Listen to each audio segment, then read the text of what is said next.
Hi everyone, welcome back to our channel. In today's video, we are going to show you how to download Spotify songs for offline listening. It's a very easy process, so let's get started. First of all, find the Spotify app on your home screen. Now open it. Once you are in the Spotify app, find the playlist, album or song that you want to save for offline listening. You can either scroll down or search it on the search bar. Then select the music that you want to download.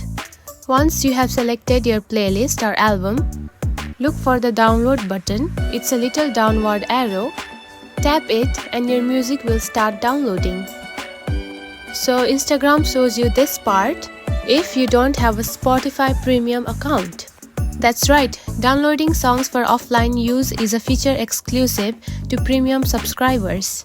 If you don't have it yet, you can grab a subscription through this premium category, and only then you can download the music offline. And that's it. Now you know how to download songs on Spotify and enjoy your music offline. If you found this video helpful, don't forget to like and subscribe for more tips. Thanks for watching.